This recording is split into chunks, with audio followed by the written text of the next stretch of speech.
Gabay po sa lahat ng manonood, especially po sa mga bata. Kasi po, ang pag-uusapan namin ay napakaselan. Lumilitaw na parang napakatindi ang galit nitong salarin. Doon po sa mga biktima, lalo na po dito sa nanay na si Ma'am Rhea, na bukod sa napakaraming saksak na natamo niya, ginilitan pa po ang kanyang liig. So, ngayon mga kausap na po natin, yung pong kinakasama ni Ma'am Rhea at yung ama, mga bata, Edito Candice na isang pedicab driver. Sir, nangyari po ito August 30. Nasaan po kayo nung mangyaring insidente, Sir Edito? Nagpipili po ako dito sa downtown Katbalogan. Major, magandang hapon. Hello sir, good afternoon po sir, Senator. Opo, Major, kami po napatawag hinggil po dito sa nangyaring karumaldumal na krimen dyan sa inyong lugar na kinasasakupan na kung saan tatlong mag-ina ang namasaker. Meron na ho ba tayong pinaka-latest at alam niyo na po yung pinag-uusapan namin dito? Yes po sir, for information po, yung mga tao po natin, investigator is on the ground pa po, nandito po nagkukuha ng mga statement ng mga possible witnesses. At ako po mismo ngayon, nandito po ako sa area, pupunta po kami dun sa place of incident para ma-scour po natin, mabalikan po yung crime scene po. If mayroon pa po na, baka mayroon pa na makita po tayong mga traces. Para for possible identification ng suspect po natin, sir. Okay, so far po ba, Major, wala hong mga nakalap na mga ebidensya sa crime scene ang ating mga taga-Soko? Mayroon po tayong mga weapons na nandun sa bahay. May isinabit po natin yun papuntang sa Provincial Forensic Unit. Okay, when you say weapons, Major, yun po yung pinaghinalaang murder weapon, yung ginamit sa pagpaslang sa mga biktima? Hindi pa po, sir. Parang nakuha po yun dun sa bahay. Ginamit sa pangsaksak, ano, yung mga saksak ang tinamo ng mga biktima. So, wala ho bang nakita doon mga kutsilyo na may mga sugat? Ganon? Nabali? Yun po. Mayroon tayong nakuha sa crime scene na mga numbers of cancer, several na mga kutsilyo. Ipinapa-examine po natin, baka mayroong traces ng dugo sa crime laboratory office po. Nag-lift na rin po siguro ng mga fingerprints, ano po? Yes po, yes. Doon po sa bahay nila, wala pong CCTV sa harap ng bahay nila, paligid, o may mga establishmentong may CCTV na maaaring nahagip yung pagpasok ng mga salarin sa loob ng bahay? Wala po, kasi yung bahay po nila is nasa tuktok ng bundok. Nag-iisa lang po, yung pinakamalapit medyo malayo-layo na bahay. Yung mga biktima po is nasa labas na po ng bahay nung nakita. Bang ano oras na po nangyari daw ito approximately po, sir? Hindi pa ma-determine po natin, pero yung time of reporting, time nakita daw ng tatay is alas 6 ng gabi po nung araw na yun. Okay, meron po tayong mga persons of interest? As of now, mayroon po tayong tinitingnan ng mga tao, pero wala, binabalikan po natin yung kung nasan sila, tapos yung location, tapos yung relation ng pamilya sa mga namatay at saka sa person of interest. Siguro po isa dyan sa pwedeng tingnan, baka mayroong mga alitan sa lupa, alitan sa mana, baka meron sila mga kagalit, meron sila pinabarangay, meron sila mga kaaway. Yun po siguro isa sa mga unang anggulong titingnan natin na pwedeng nagtanim ng galit at pwedeng gamitin persons of interest o tingnan as persons of interest. Yes po, Senator Rapi. Yun ang ginagawa po natin, ginagawa ng mga investigator. Tinitingnan natin yung records ng barangay. At saka dito rin sa place of incident. Pero luminitaw na ho ba sa base niyo pag-imbestiga na may mga kaaway, matinding kaaway po itong biktima, itong pamilya? As of the moment, wala pa naman po kaming na didetermine o na kukuha na ganong istorya po. Na-interview na po yung padre de pamilya? Meron na siya nabigyan ng statement sa inyo? Yes po, na-interview na po ng investigator po natin, pati yung mga kasama niya nung nagpunta doon, nung humingi siya ng tulong sa mga barangay po dito at sa mga tanod na sumama sa kanya papunta doon sa bahay nila. Chairman Sosimo Bazal Jr., magandang hapon po, Chairman. Magandang hapon po, sir. Okay, kayo raw po ang unang rumisponde sa insidente. Paano po nakarating sa inyo? Kasi sabi raw po, nasa tuktok ng bundok at napakalayo daw po yung mga bahayan. Yung tatay po, pumunta sa bahay. May iniwan ako doon sa bahay na pinsan ko para bantay sa bahay ko kasi nagpunta kasi kami dito sa bayan. Tapos tumawag sa akin, kuya, mayroong humihingi ng tulong dito. Yung pamilya niya daw, pinatay. Ganun ba? Tumawag kami agad sa police para mahiuna doon, makapunta doon. Anong oras po yung chairman? Mga pag-6 po ng gabi. Okay, pagdating niyo po doon sa crime scene, ano po inyong natagpuan? Ano po inyong nakita na pagmasdan? Pagdating ko doon sa lugar, kasama ko na yung soko, yung mga pulis, yung patay na po ang mga pamilya doon na yung nadatnan namin doon, yung nanay at saka yung 3 months na bata at 5 years old na bata. Patay na po. Yung mga biktima ba pinatay doon sa labas o sa loob pinatay at kinaladkad palabas? Kasi sa tingin ko po, sir, sa labas na pinatay kasi nagpakasuot po yung sinilas nila. Nakasuot o so ibig sabihin Opo. nasa labas sila. Paano pong pwesto ng mga bangkay ng mga biktima po nung datnan niyo po silang tatlo? Pare-pareho po sila nasa labas lahat?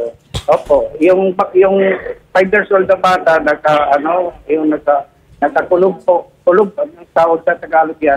So yung pinaka bonso, Opo. saan po nadatnan? Yun ang nadatnan namin po doon. Nasaan po? Nasa labas na po, katabi ng nanay. At yung pong 3 years old, yung panganay, Yung medyo hiwalay sa nanay, siguro mga 5 hakbang, mga halibang hakbang papunta doon sa batang 5 years old. so lahat po sila ay nasa labas ng bahay. Opo, nasa labas na po sila.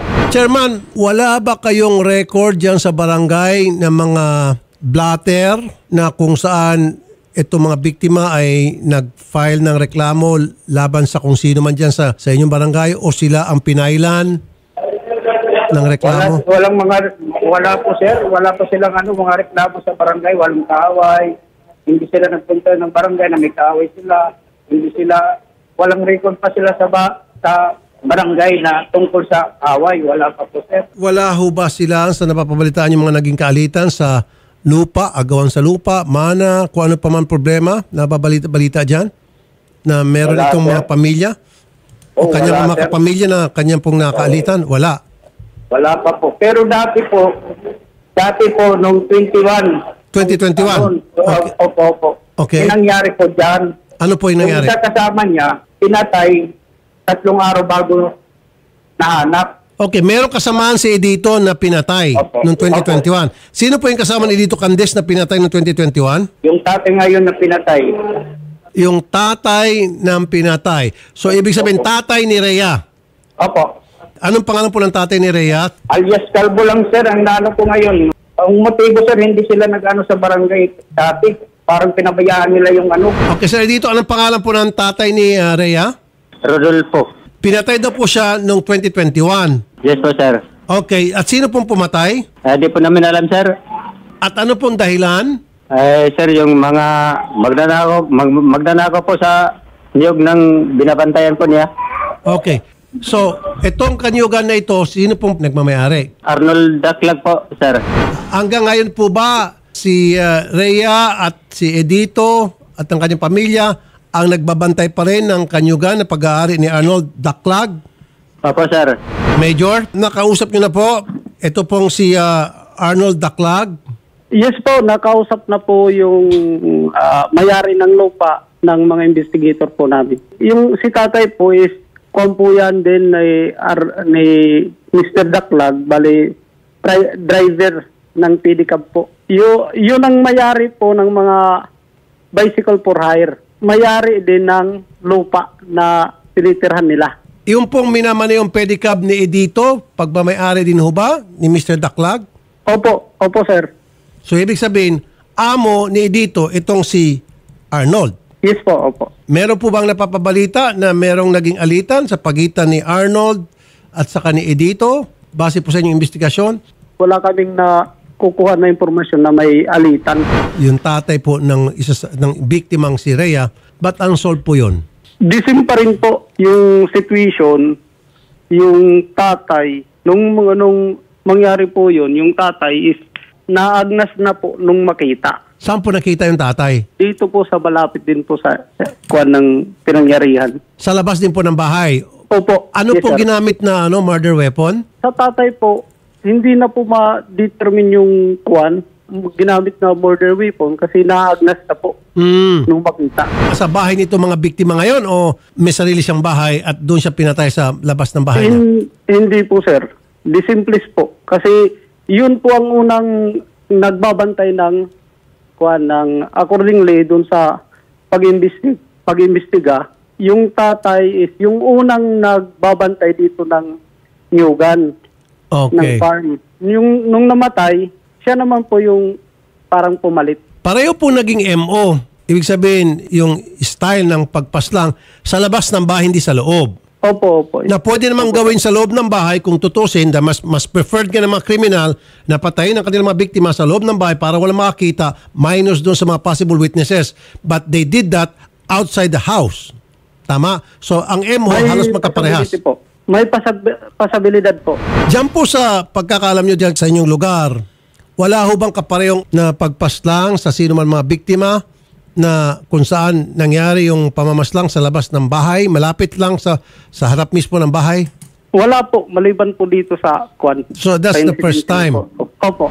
Chairman, Sir, ito pong kay alias Calvo, wala ho kayong nakitang mga blatter laban sa kanya o siya nagpa-blatter laban kanino man? wala po, sir. Ang nasagap ko lang yun dati, sir. Sabi daw ng bago daw namatay, nagsabi daw yun sa may-ari na mayroon daw nagnanakaw. Yun lang ang sinabi sa kanila.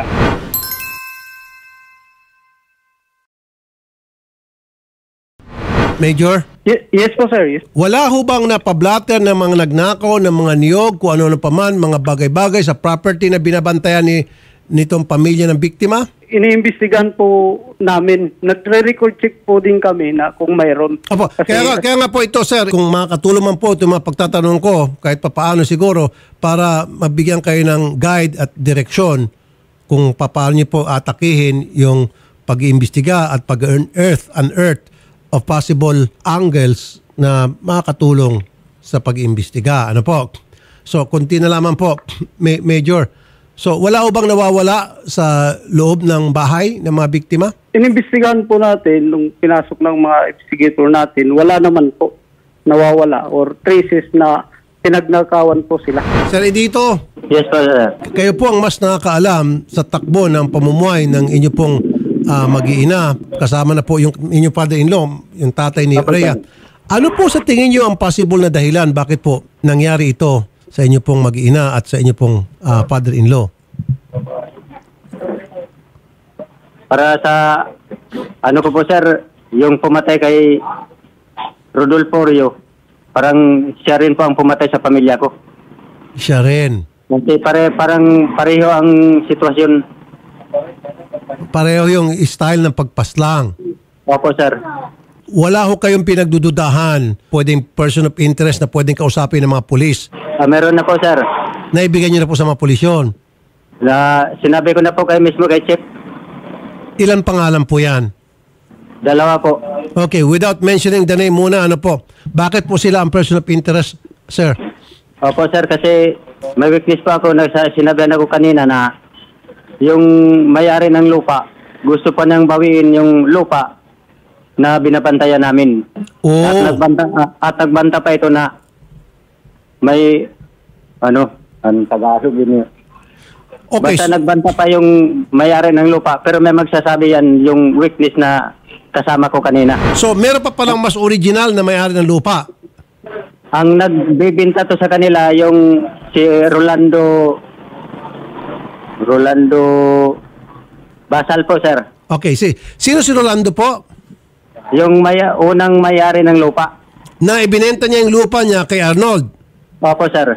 Okay, so kung naibenta niya ng lupa kay Arnold, so bakit pa siya magagalit? Ito, siguro nakilala na marami ng bungang niyog. Gusto na naman yung bawiin. Kayo ba minsan at one point nilapitan ni Rolando, kinausap o nagpahiwatig na gusto niya nang bawiin yung lupa? Meron bang ganong insidente? Di po kami nakausap, sir, kasi nasa nasa bukid kami po, sir. Yung nagsabi sa akin kanina yung kasama kong babae. Sino po yung kasama yung babae? Naglakad ng mga papilis ng mga biktima. Siya ang nagsabi na may balak si Rolando bawiin yung lupa na binenta niya kay Arnold kasi marami ng bungang niyog. Opo, sir. Hindi po, sir. Ito po. Gusto naman ng bawiin ng lupa, yung sabi ng siguro nag-i-interest na naman siya kasi marami ng bungang niyog. Yun nga po, dahil marami ng bunga ng niyog. Okay. Opo, sir. Sino pa po yung isang person of interest? Yung yung pamangkin niya po na sabi nila na may may diferensya. Pero nakikita ko po yan na pumapasok doon sa loob po, sir. Okay. Itong pamangkin ni Rolando na may problema sa pag-iisip. Minsan nga pumasok yan doon sa yung binabantayan namin, sir. So naglalabas-masok sa property. Major. Yes, sir. Hello, sir. Ito po mga binabanggit ni Sir Edito, nakausap na? Yung sir, babae, nandun yung kanina po. Bago ako umalis, nandun po kasama ni tatay po yun. Yung sinasabi niya. Yung person of interest naman na sinasabi ni tatay is, we will look into it po. Imbestigahan namin. Go ahead, Major. Hanapin niyo po itong binanggit ni tatay na si Rolando. Pinangalanan na niya. Kausapin niyo. At pagkatapos, kausapin niyo rin po itong pamangkin ni Rolando na nakikita raw po pumapasok doon sa property na binabantayan ni na Rhea, yung mag-iina. Yes, sir. Yes, sir. We will look into it. Isasama po namin yun sa pag-iimbestiga po namin. Gano'ng ba kalaki po yung lupa na binabantayan ng mga biktima? Nandito po ako sa area po. Yung lupa na binabantayan nila is bundok po. Hindi ko po ma-estimate ngayon. Siguro, sir, sasama po namin sa investigasyon yung sinabi ni tatay at kukaan na naman namin ulit siya ng statement para masigurado po namin yung sinasabi niya if may relation dito sa incident po. Opo, kasi crucial po, importante po yun. Chairman, wala po ba kayo napapabalita na mga tao na gustong mangagaw or pumasok o magtayo ng bahay diyan po sa lupa na binabantayan po nito mga biktima? Wala po, sir. Sige po, maraming salamat po, Chairman, sa time na binigyan niyo sa amin. Sir Edito. Yes po, sir. Okay, ako po ay magpapadala ng pinansyal na tulong personal para po sa iyong pamilya at yung sa burol, libing, sementeryo at kung ano pa pong pwede ko maitulong kahit pa paano na sana meron pong maitulong talaga sa pagkawala po ng inyong mga mahal sa buhay. Meron pa kayong gustong sabihin pa, Sir Edito? Gusto pala sabihin sa lahat ng nakikinig ngayon, natulungan ako na magdasal na mahuli ang tunay na may sala at tunay na kriminal. Kasi akong naipit dito, sir. Pero hindi ako susuko kasi malinis ang puso ko, malinis ang kamay ko, malinis ang konsensya ko na hindi ako mamamatay ng tao. Bakit po kayo naipit, sir? Ba't yung sinabi naipit kayo? Yes, sir. Natural. First of interest ako kasi ang pamilya ko yan, sir. Alam ko yan. Personal of interest talagang katulad ko. So pinagbibintangan po kayo? Sino po nagbibintang sa inyo? Opo, sir. Hindi ko naman sinasabi na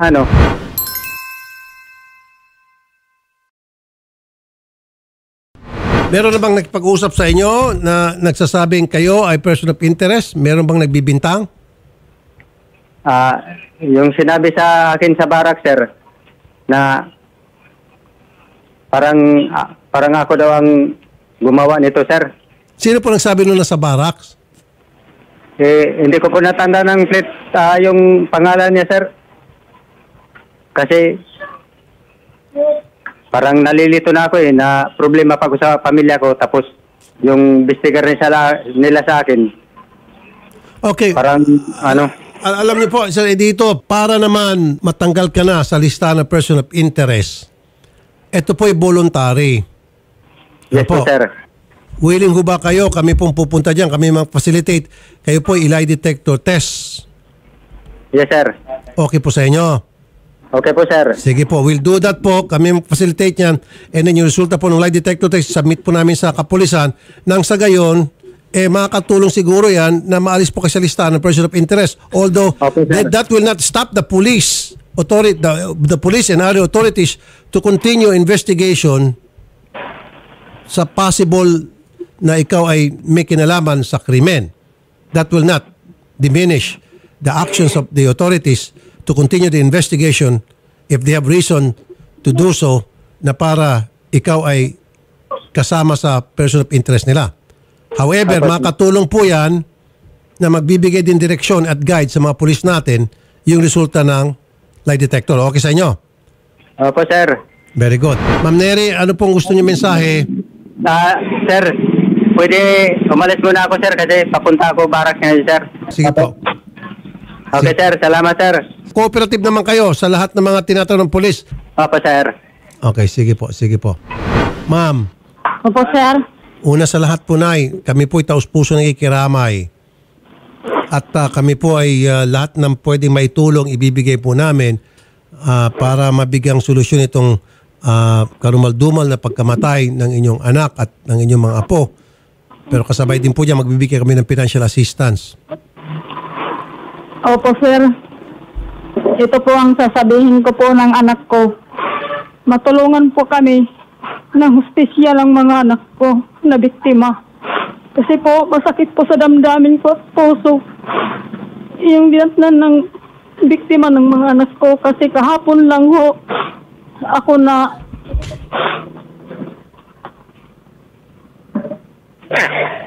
nalaman na ganyan yung mga anak ko, sir.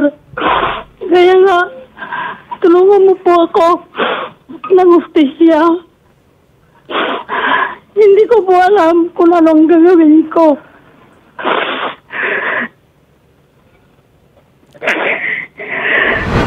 Ito po ang sasabihin ko ngayon, sir. Kahapon lang ako na nalaman na ganyan ng mga biktima. Kasi hindi ko po alam. Ganyan lang ho. So, wala kayong pinaghinalaan po, Nay? Wala po. Okay, sige po. So, ipaubay na lang po natin to sa ating kapulisan dyan.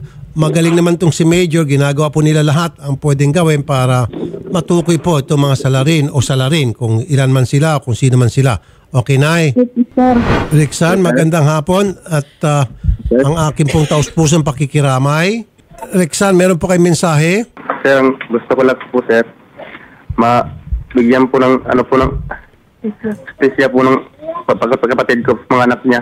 Meron ka ba mga pinaghinalaang tao, mga tao na posibleng pwedeng kausapin ng mga pulis? Hindi po ko po, sir, alam, kasi kahapon lang po ako, sir, nalaman niya umaga. Kasi nasa laot po ako. Mangingisda po kayo. Opo. So wala kayong mga taong pwedeng may rekomenda sa ating mga otoridad na dapat kausapin. Okay, sige po. Maraming salamat po. Sa muli, ako po ay nakikiramay sa Rixan at ako po ay tutulong ngayong araw po mismo ito. Huwag niyo ibabang telepono. Kakausapin po kayo ng mga staff namin para sa lahat ng klaseng tulong na pwede namin maibigay. And personally, yan po yung manggagaling sa akin, personal. Okay? Nakikiramay po ulit kami. Magandang hapon po.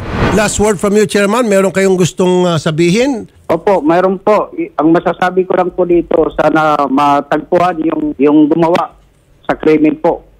Kasi nagkakano sa barangay namin po, parang nahihirapan din po ako. Ngayon lang po ito nangyari sa barangay po. Anyway, sige. Chairman, maraming salamat sa time na binigay mo sa amin, Chairman. Ingat kayo palagi. Magandang hapon at God bless po, Chairman, sir.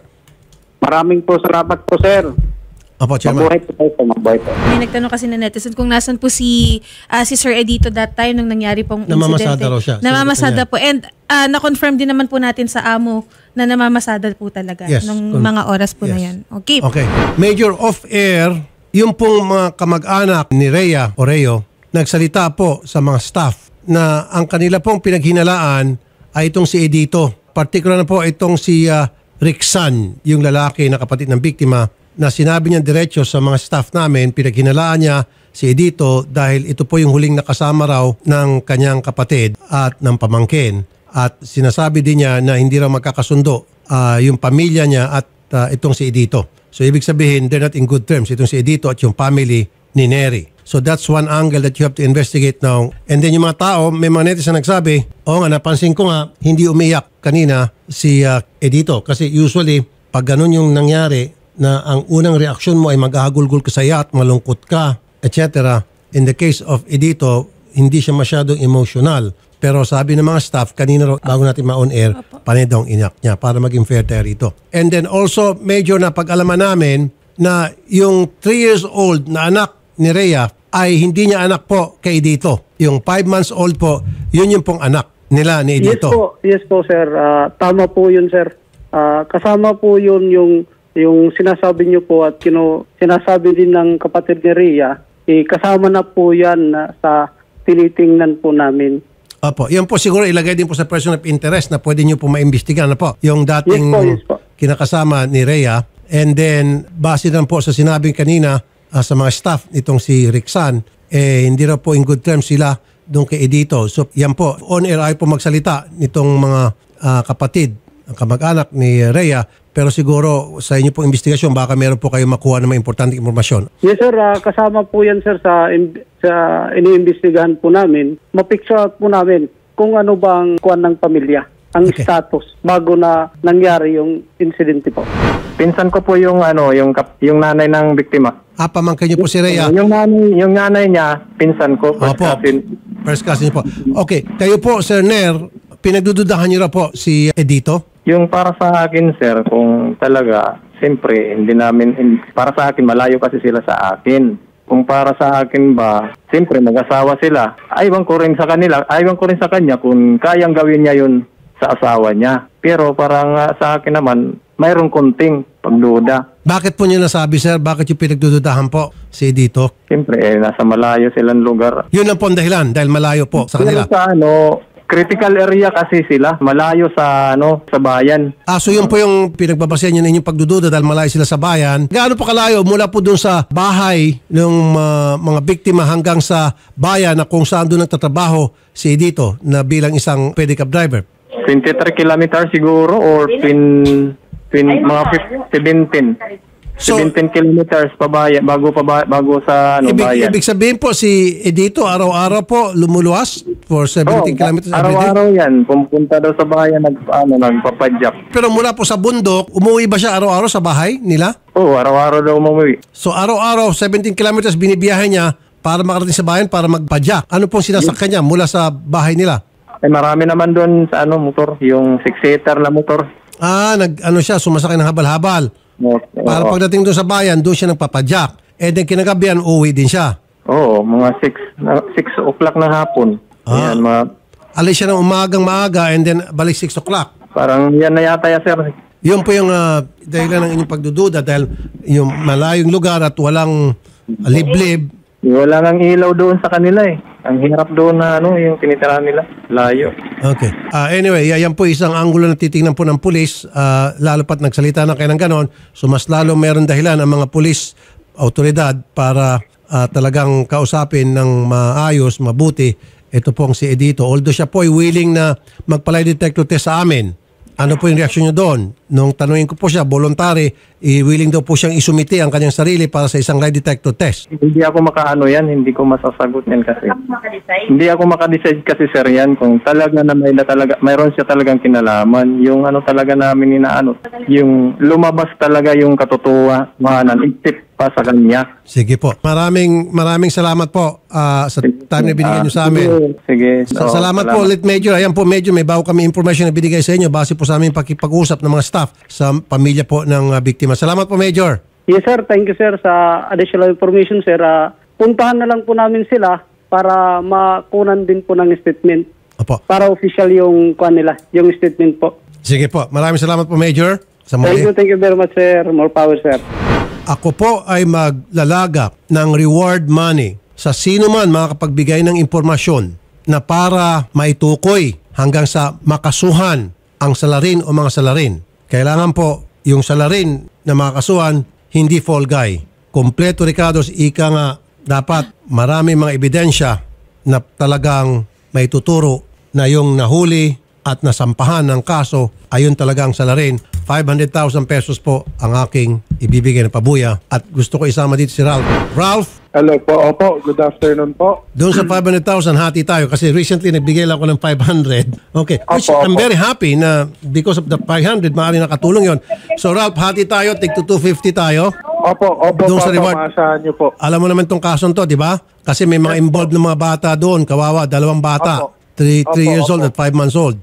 Okay, sige. Opo, opo. Hati tayo doon sa reward money. Yes Hopefully po, yes makakatulong po, to. Papa, opo. Okay. Sa muli, dyan po sa mga taga Catbalogan City, Samar, particular na sa barangay Pupuak, Catbalogan, Samar. Ito na po, kung meron kayong alam na impormasyon, kasi usually mga salarin o salarin, sa Kalasingan Commission, nakikwento yan. Meron na nakikwento yan. May napagkwentuhan o meron kayong na-observe na kahinahinala, dumating dyan sa inyo, may duguan, etc. Alam niyo na po yun.